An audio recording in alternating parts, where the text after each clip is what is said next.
Hello, good morning, જય શ્રી કૃષ્ણ. સવાર પડતાં જ કર્યો નાસ્તો અને નાસ્તો કરીને નીકળી ગઈ હતી બહાર થોડો બહુ વરસાદ પડતો હતો અને પાછો તડકો આવી ગયો. તો પછી ફ્રેન્ડના નવા ઘરે ગયા હતા તો ત્યાંથી થોડું ચેક વેક માર્યું વ્યૂ અને પછી નાસ્તો કર્યો થોડો બહુ. અને આ બાટલ ગોઠવતી હતી બીજી ફ્રેન્ડ. પછી થોડી મસ્તી કરીને પછી બનાવી હતી મેગી. તો મેગી ખાધી અને પાછા મસ્તી કરતાં મેગી ખતમ કરી. અને ફ્રેન્ડના ત્યાં કોઈ ખાસ જણ રહેવા જે આવ્યા નથી. પછી બહાર વાદળનો વ્યૂ પણ એકદમ સુંદર હતો.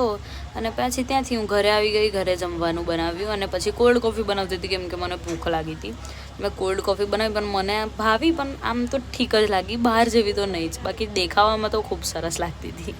અને પછી મેં થોડું આ રિંગ પહેરી જે ઈવીલાઈવાળી હતી એ મેં તમને બતાવતી હતી. અને હું ને બેન ગયા હતા બહાર થોડું કામથી, થોડું શોપિંગ કરવા. પછી ઘરે આવી ગઈને મારા મોં પર કેરીનો રસ પીધા પછી એટલો મોટા પિમ્પલ થઈ ગયા છે ને શું કહું.